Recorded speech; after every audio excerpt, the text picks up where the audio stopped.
We're back. I think we're back. God. Oh, man. Are we back?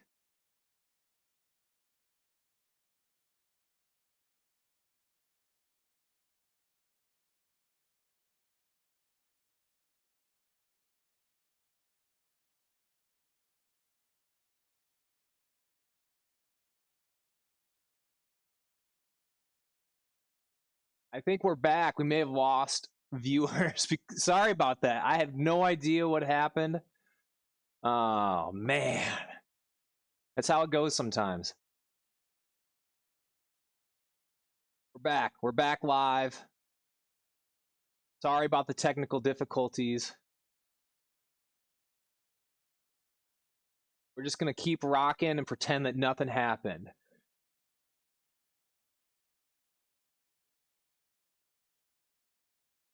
We're back. Okay.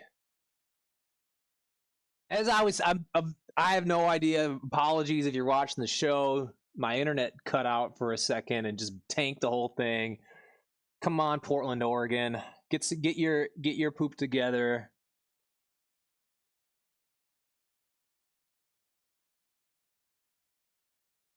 As I was saying before it cut out, if you're still with us, thanks so much for still being here. We're still rocking. We're still going. We're going to go for the full hour. We're adjusting. We're figuring it out. But as I was saying before, the interwebs really cut off.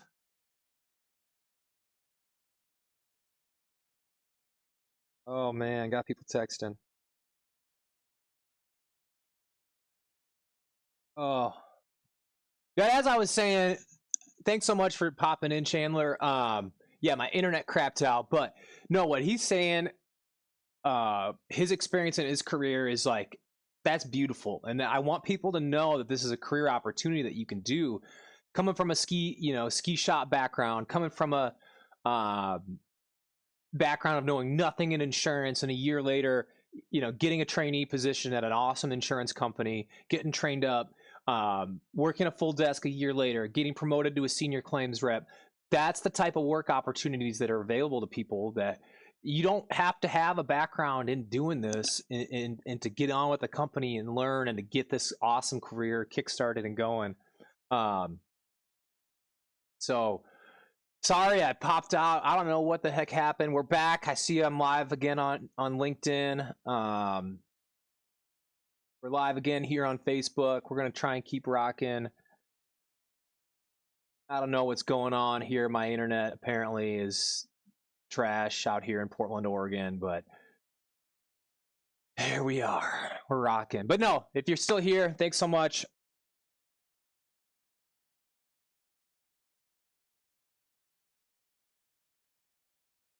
Yeah, I'm getting text messages left and right. Yeah, I think I'm back. Hopefully you can find this stream. If you can't, I'll be here again next week. Let's see. Was live again. I'm live on Facebook here again. I'm not sure if my chat's going to sync up. Let's see.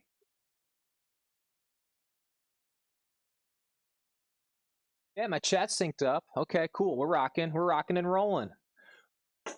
Some technical difficulties here on a Tuesday. We are going to keep rocking and rolling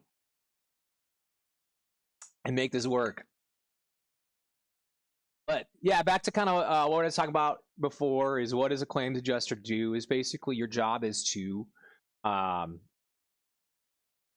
investigate damages once a claim is submitted, work with the policyholder, go look at it. If it's an automobile, you're looking at the automobile. If it's a property, you're looking at the house. If you're working with someone who was involved in an accident, you're looking at medical bills. You're working with medical teams. You're working with doctors. So your job is to make sure you're going to make that person whole again. If their roof's damaged, your job is to help them get a new roof or repair that roof. But at the same time, you're being a steward with the money that is you're collecting in the form of premiums. You don't want to overpay, because that's going to affect the amount of money that the insurance company is paying. So if you're overpaying every claim, everyone's premiums are going to go up ultimately, and you want to make sure people get their stuff fixed, but at the same time, you want to make sure you know, we're not overpaying contractors. We're not paying for stuff that wasn't actually damaged. We're not fixing things.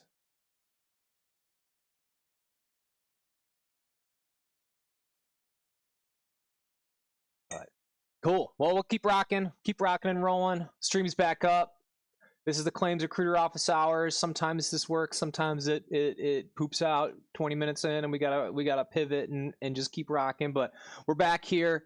If you're still with us, thanks so much for working through these technical errors. And I'm still trying to figure this stuff out. Still trying to figure out how to be a YouTube streamer. Mom, we made it. So apologies for the delay, but here we are, rocking and rolling again. Let's keep rocking through some questions that came in my inbox. This next question came in from Chazity. Shout out Chazzy. She said I could shout her out. So if you need an insurance adjuster, an independent insurance adjuster in the Tifton, Georgia area, who's available for catastrophe assignments, MOCAT grad, Exactment Level 2 certified, shout out Chazity. People tell me to call recruiters every 2 weeks. If I can't reach them by phone, is it as effective to email them? I've got opinions on this. As a recruiter who's worked for an independent company, you get lots of phone calls from people that are looking for work. And so as an independent adjuster, someone who may be looking for work, wondering, what kind of cadence does that look like? Here's what I'll say is you got to kind of shift your mindset from like the traditional job seeker mentality, and it's an independent, which is one form of adjuster, and it's not how everybody is as an adjuster. There's staff opportunities, there's full-time opportunities, but as an independent contractor adjuster, you really need to think about it as like marketing at that point. You're marketing your services as a business to different companies that hire out independent adjusters. And so this cold calling work, not even cold calling, but just maintaining a relationship with somebody via the phone, yeah, it totally works.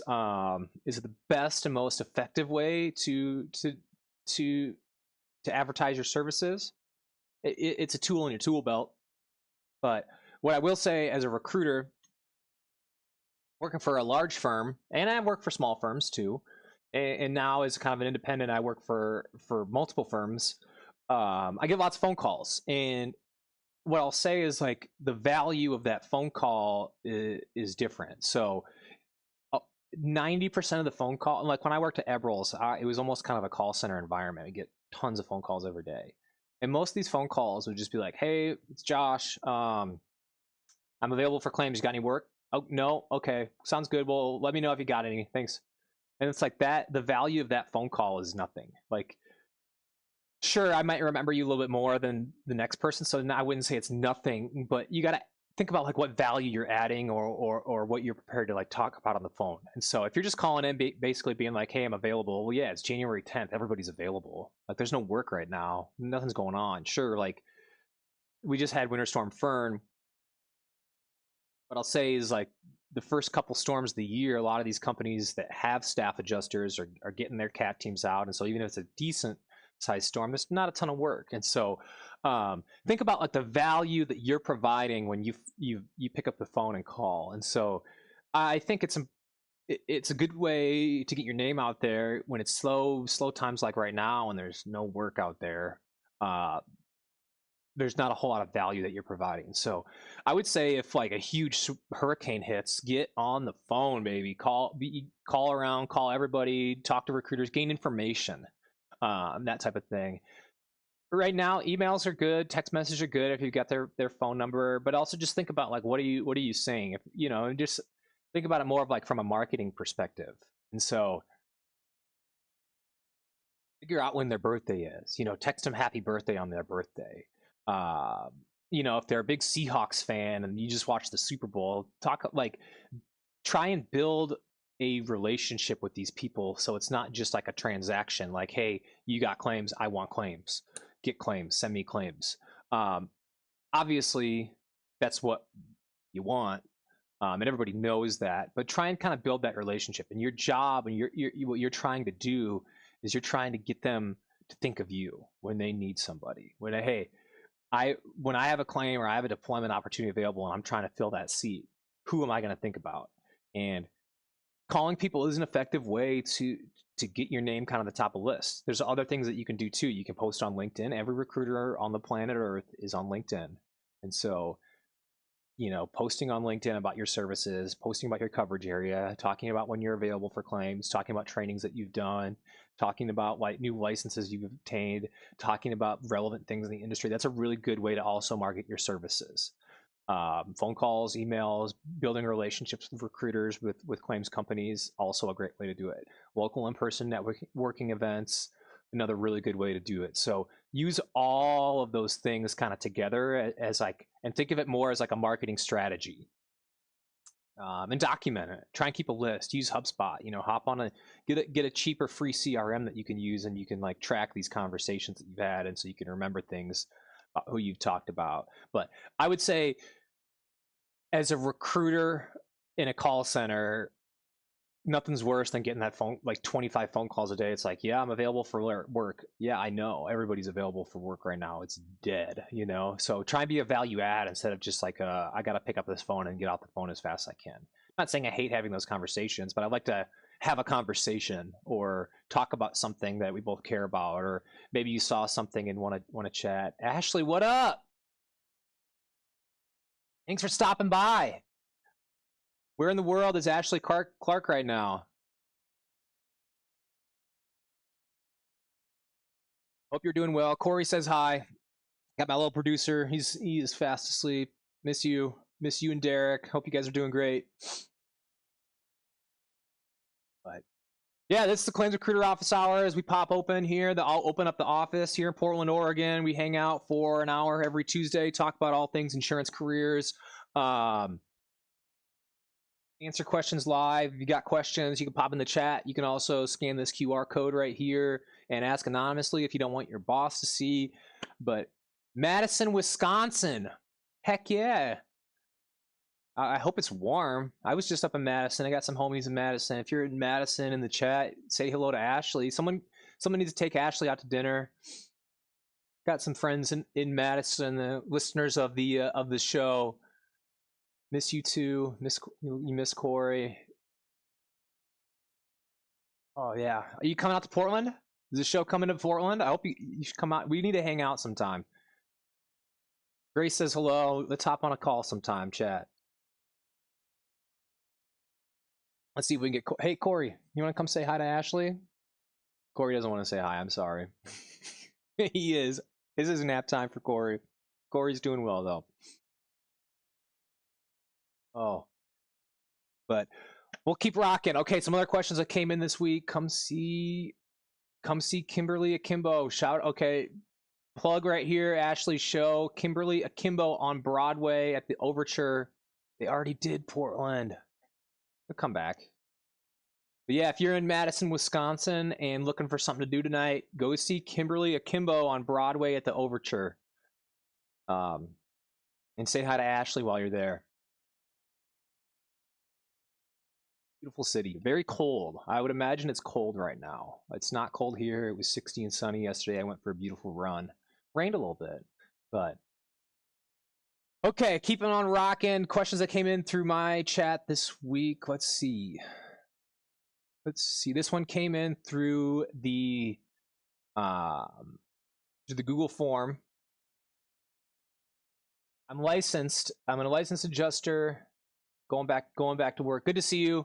Enjoy your work.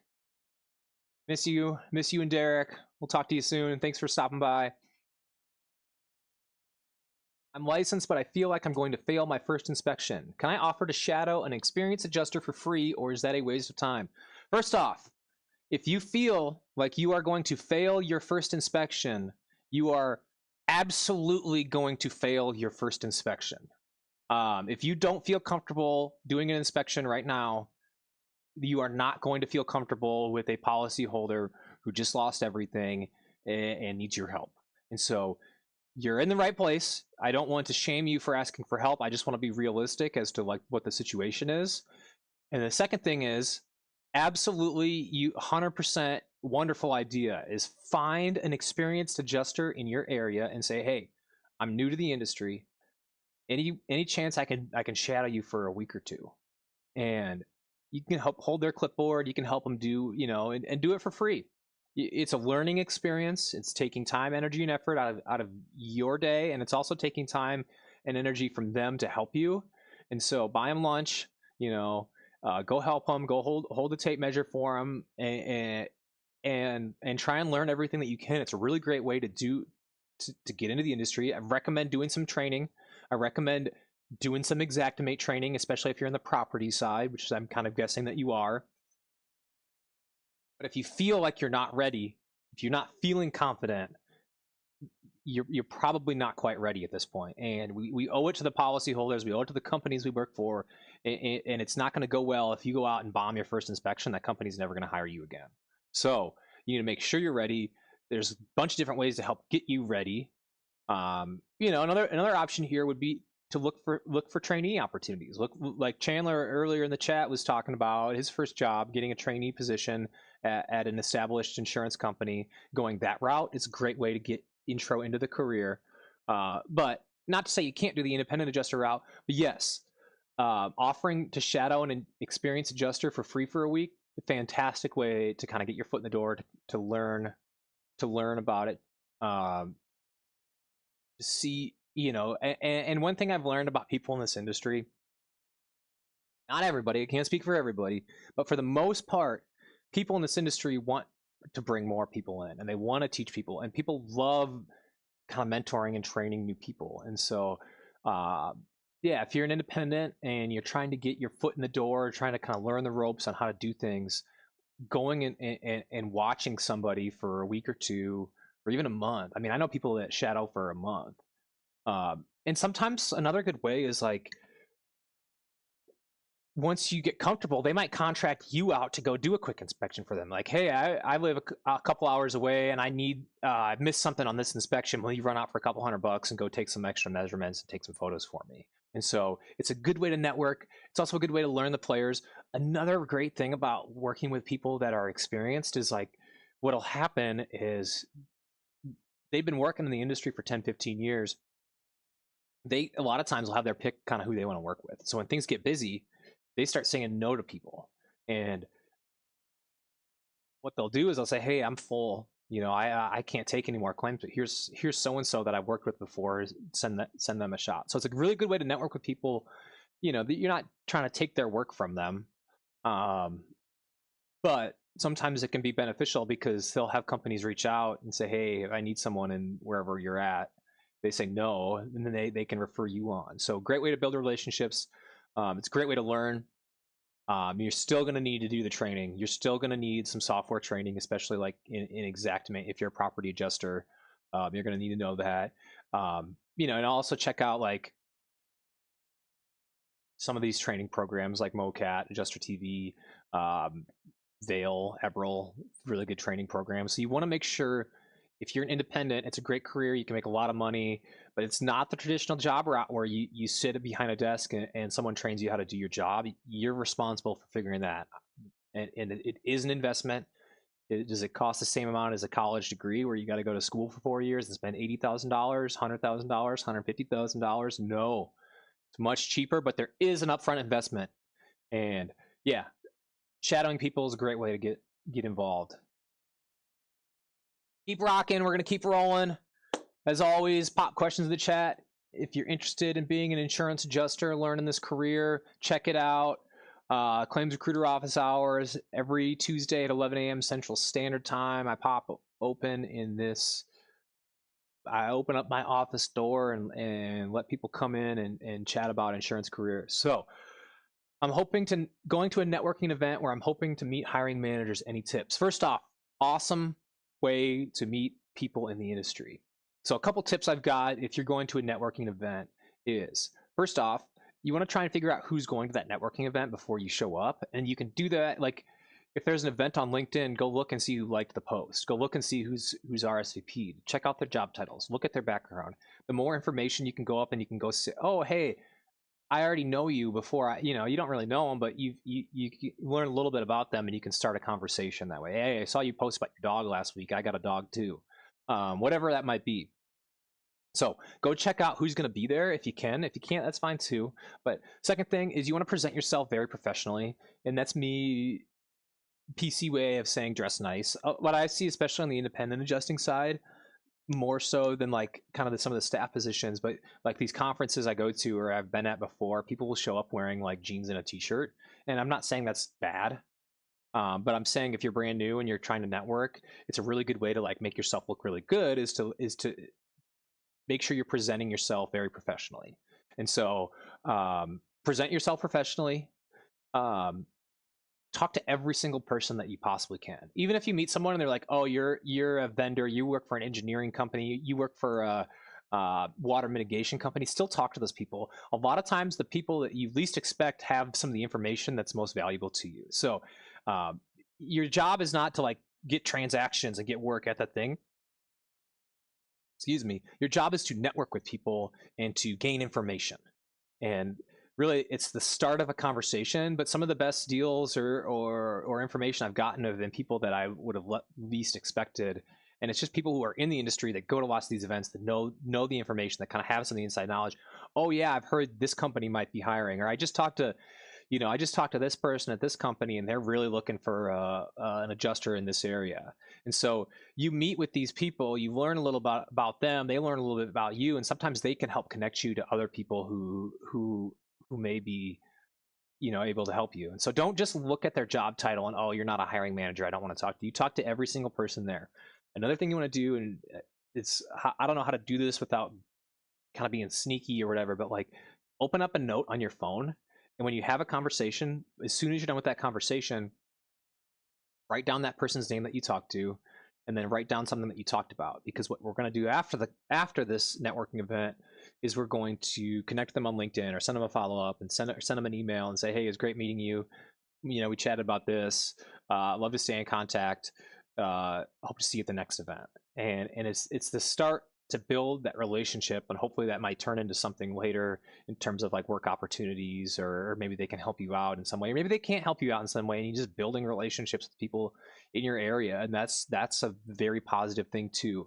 And so that's something else. Yeah, get a notepad or put a note on your phone and make sure you're writing down who you're talking to, because you're going to meet like 100 people all at once, or a whole bunch of people all at once, and you want to remember who you talk to and what you talk to them about. Then just have fun. Don't it's not a transaction. Think of it as like you're trying to network with people, you're trying to make friends. People want to do work with people that are cool. you know um and so think of it as more like you're trying to hang out and meet cool people. You're probably going to eat some fun food, you might go bowling, you might go to Top Golf, you might learn some new things about the industry, and use it as a learning opportunity, a chance to meet people, and good things will come.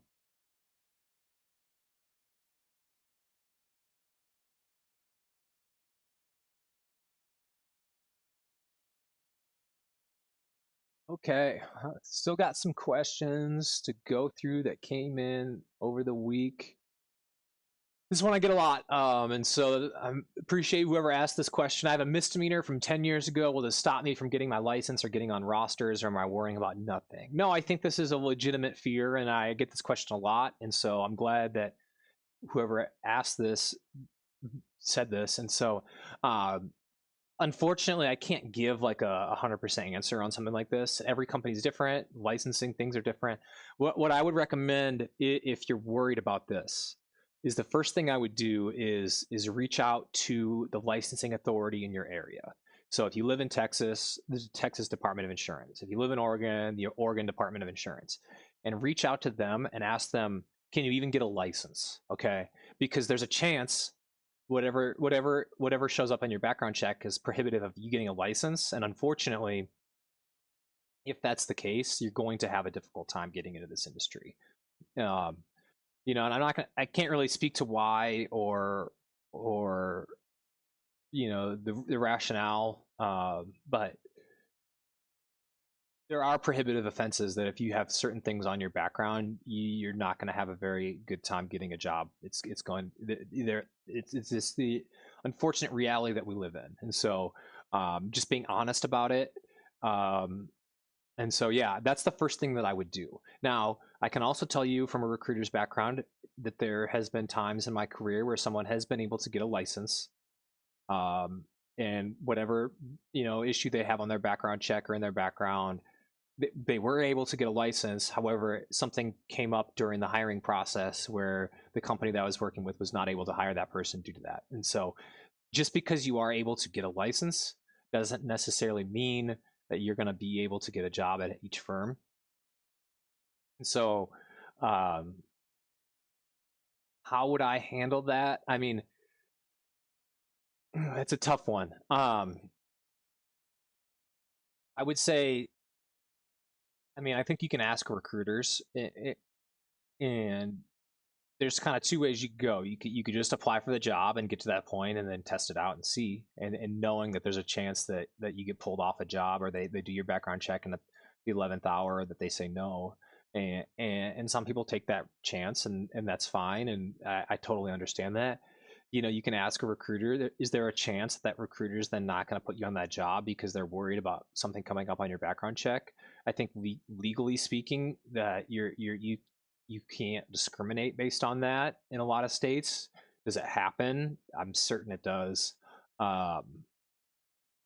So I understand if you don't want to take that chance, but having an open line of communication with your recruiter is, sometimes they can help, sometimes they can refer you out to the background check department. But yeah, there's times I've seen where people have been able to get a license, applied to a job, gotten accepted for a job, did the background check, something came up. I will say, like, financial related crimes are sometimes things that are prohibitive offenses, and it's just going to vary in the company. So I can't give you 100% solid advice because I don't know. So it's a legitimate fear. Unfortunately, yeah, I don't have like the end all be all answer. But yeah, financial crime is one thing where, like, if you wrote bad checks, that's one. Companies are giving you check writing authority, their company, and so that's one thing that I've seen in my experience. A lot of times, and again, I can't speak for every company because every company does it different. But if I was advising a company, I would say to do a background check and then apply things that have a policy where you look over what comes up, and then does it relate to the job, right? If you've gotten an example is if you have a bunch of DUIs, like, are you driving in a car in your job?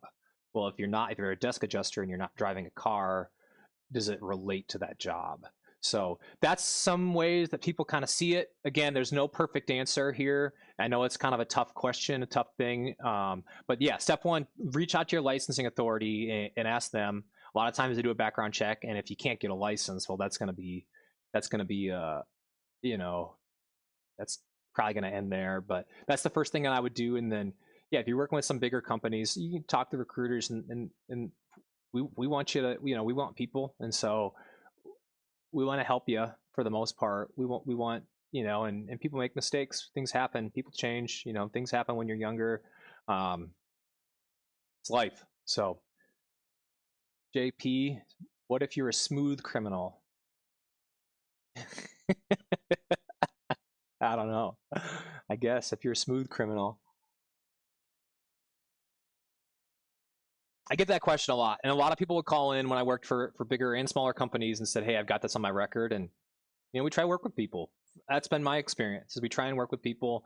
We don't want to hold something against you that's happened 15 years ago, but we also have obligations to our clients, and so sometimes it's totally out of our hands. So yeah, we totally want to work with people. We understand that people make mistakes. Laws have changed. You get people who have did something 10 years ago that's legal in a bunch of states now. It's like, is that going to hold you back? A lot of times, no. But it's going to depend on the company. It's going to depend on their clients. It's going to depend on people you're working with. See what else we got. Okay, got a couple more here. And the DMs are always open. The chat's always open. So if you're interested in a career in insurance and want to know more, pop some questions in the chat. We're here for a little bit longer. It's the claims recruiter office hours. We're hanging out. Okay. It's so slow right now, even after the winter storm. Is it ever going to pick back up? Nope. No more claims. Done forever. Shut it down. Of course it's going to pick back up. Yeah, it's going to pick back up.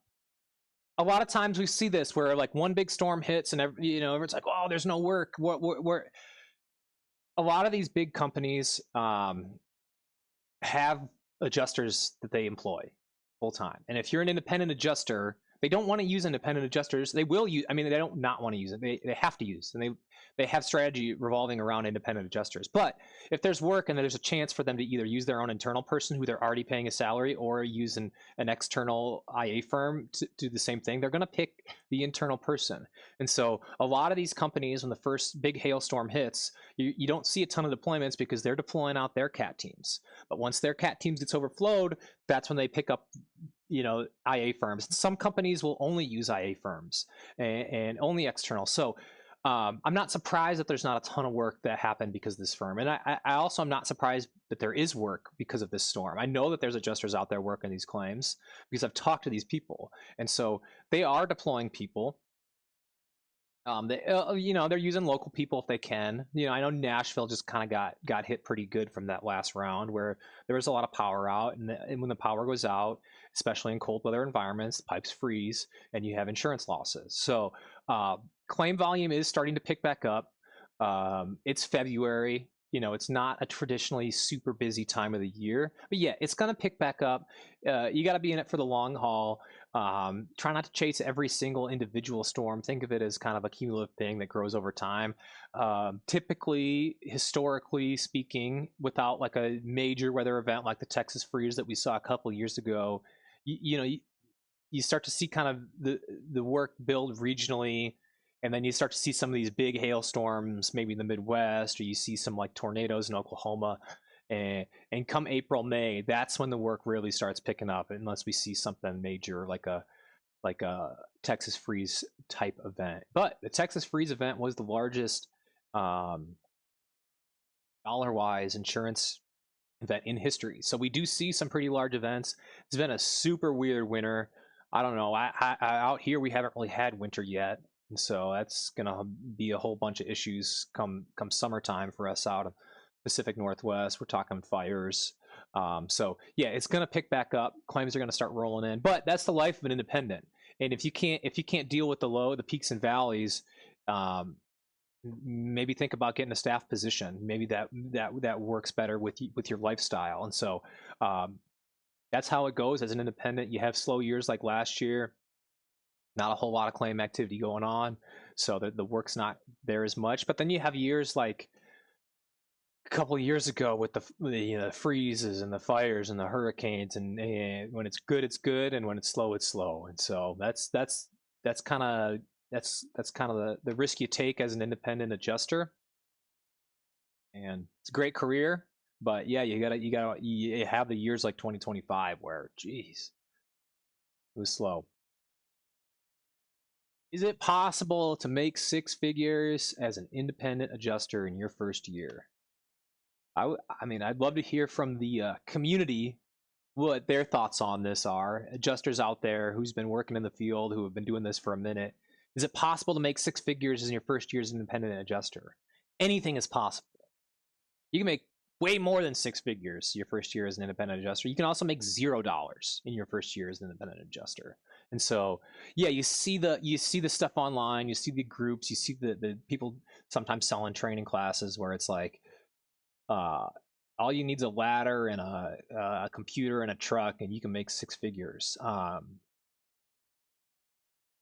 Maybe a little bit disingenuous. It's hard. It's a tough career. Can you make six figures? I know a lot of people have made six figures in their first year as claims adjusters. Does that mean you are going to make six figures your first year as a claims adjuster? I would say most people probably don't. And the other thing I want to just mention here is it's not all about how much money you make, because if you're making six figures, I know people who have made six figures in a month, but how much are you spending? Because you got to go to California and you got to live in a fire zone in the richest area in all of LA. Where are you staying? How much is that going to cost? Yeah, how much is your fuel going to cost? How much is the place that you're staying is? So think about it. Your goal isn't always to make the most amount of money that you possibly. I mean, I guess sure it is, right? We're all trying to make money, but you're only taking home what you're not spending, and so you got to think about how much money you're making, but also how much money that you're spending while you're out there. And so something else to consider, keep in mind, if you're an independent adjuster, you're a small business owner, and so you got to think about your expenses too. Is it possible to make six figures in your first year as an independent adjuster? Absolutely, it is. I'm going to tell you it's probably weather dependent, and it's probably contingent on some sort of large weather event happening, and it's also contingent upon your background. And so if you are totally new and have no construction experience and you want to be a property adjuster, it's going to take some time for you to learn roofing materials. It's going to take some time for you to get good at some of these negotiating skills and working with people. If you've worked in roofing for 15 years and then you worked in restoration for 15 years and you're used to working with insurance adjusters, you've got a pretty good understanding of how insurance companies work, how policies work, what they pay, what they don't pay. You understand roofing materials extremely well. You're going to probably have a lot easier time coming into this industry. And so is it possible? Yeah, it depends on a lot of things. Some things in your control, some things out of your control. But yeah, and I think the other thing is it's important to have your why that's not just money. Obviously, we're all here to make money, right? That's why we work. That's what they call it, work.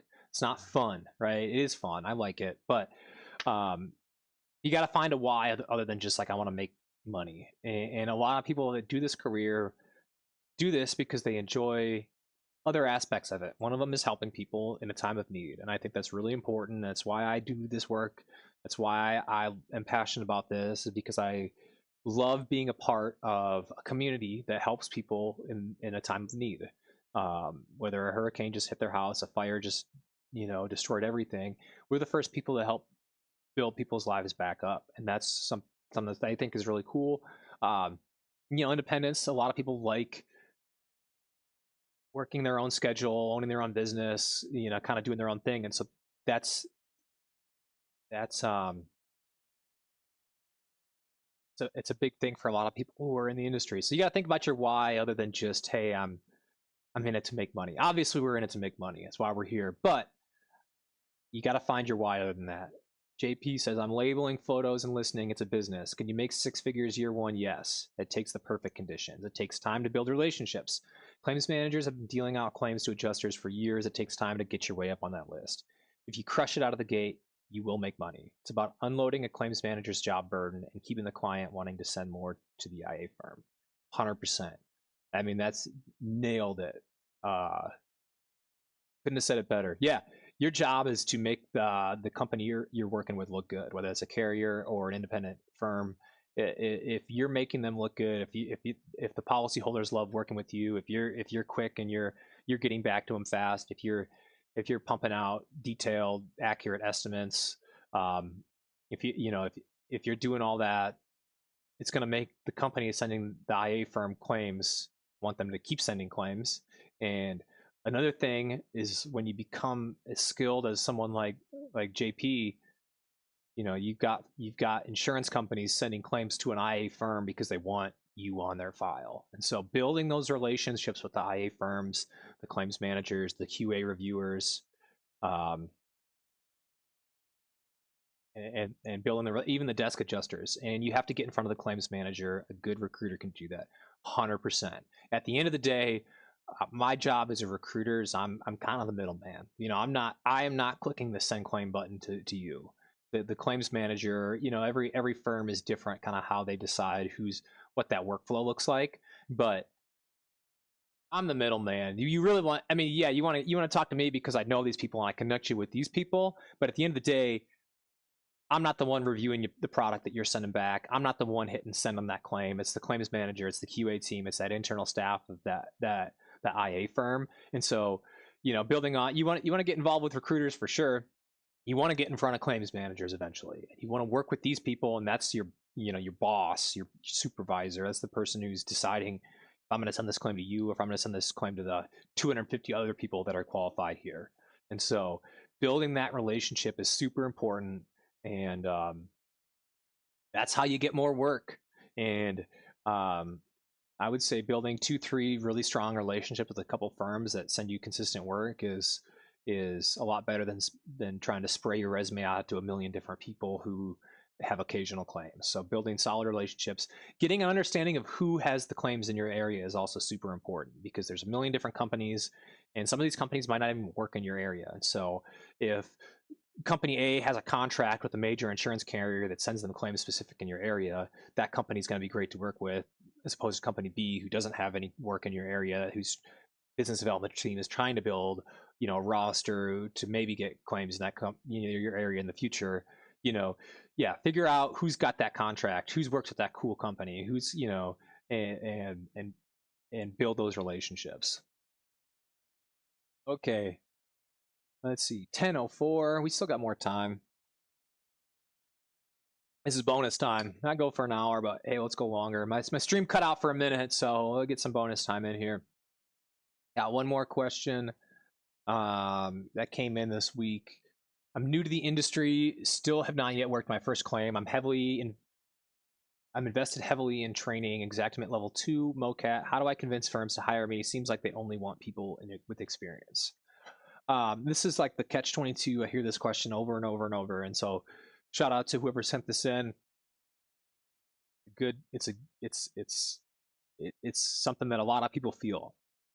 So the big thing is, how do you get them to hire you? Well, the first thing that they need in order to hire, they have to have a need to hire somebody. And I know it's hard to maybe hear, but it's been slow. And I know I've talked about this, but it's been slow, and so it's very difficult for newer people to break into the industry. And some of this is geographic.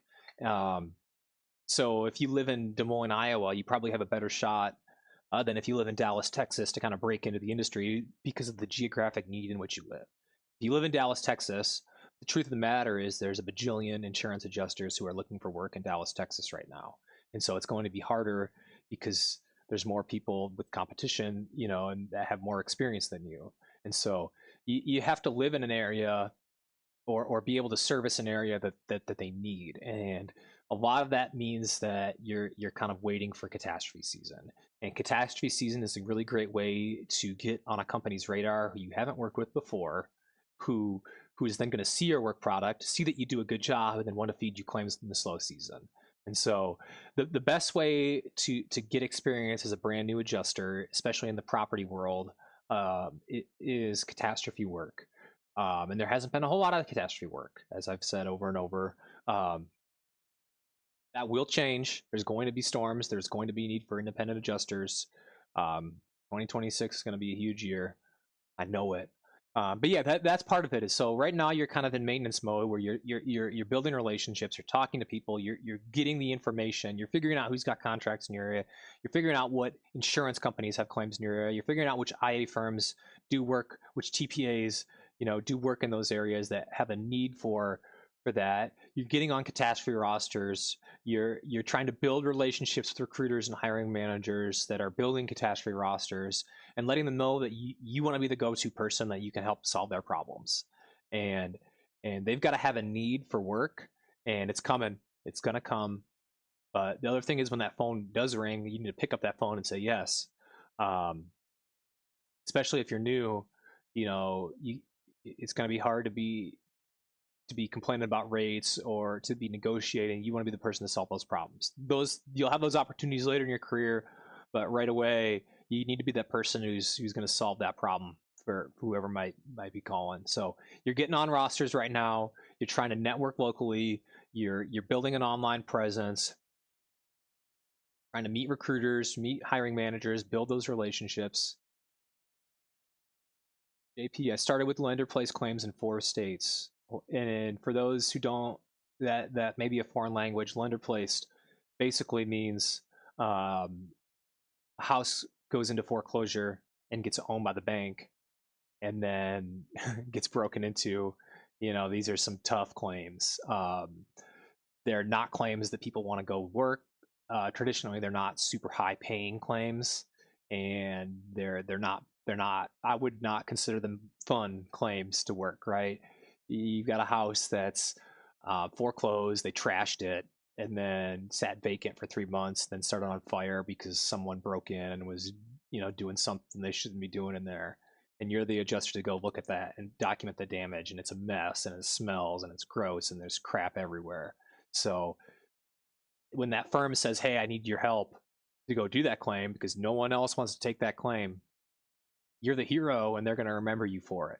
So that's a great way to get involved is to be the person that does the claims that no one else wants to do. Hey, I've got a claims 2 hours away and this carrier doesn't pay drive time. I know that sucks, right? And we want drive time and we want to advocate for companies that get, good fee schedules and can do this. But flip side of that coin is like you take that claim, you save that hiring manager, you save the day. Reinspection, another really good example. Everybody hates reinspections because they don't pay a whole lot. You're dealing with someone else's mess that probably crapped the bed. You're picking up the pieces. You're driving out somewhere. You're probably not getting paid to drive because they already paid mileage as some other adjuster who crapped the bed. Nobody wants those claims. So a lot of times you get those, and it's take the turd. And you take that turd, you polish it, you make it look beautiful, and they're gonna remember you for doing that, and they're gonna send you more claims. And that so those are really good ways to get involved, to make they will remember you when that happens. So yeah, good stuff. And just hang in there, it's gonna come. Being ready, and then also keeping your skills current, staying up in Xactimate, sketching your friend's house, sketch it, go on Google every single day or a couple times a week and pick out a random house with a complicated roof and practice sketching that roof, or sketching your interior bathroom, or just kind of keeping your skills current, because when that time comes, the better you are in Xactimate, the more current your skills are. Maybe you're going to be able to take 30 claims instead of 20. Maybe you're able to do things faster and be that go-to person. That's how you get remembered. You do a good work product, you only get one chance at a first impression, and so make sure to knock it out of the park. But boom, well, it's 10:10 here on the Best Coast. Let's see, it's afternoon in Central Time. If you're still here listening, I appreciate you joining for the Claims Recruiter Office Hours. We're here every Tuesday, hanging out, talking all things claim careers. I'll be here next Tuesday, same time. You know where to find me. In the meantime, if you've got questions for the show, send me a DM, reach out to me. If you're looking for careers and claims, reach out to me. Head over to crewtalentgroup.com, join the Crew Talent Network if you're looking for opportunities, partnering with some pretty cool firms coming up here for cat season this year. Hoping to help people find jobs, hoping to help independent firms, TPAs, carriers find adjusters. So you're looking for work, you know where to find me. Thanks so much for joining. We'll see you next week.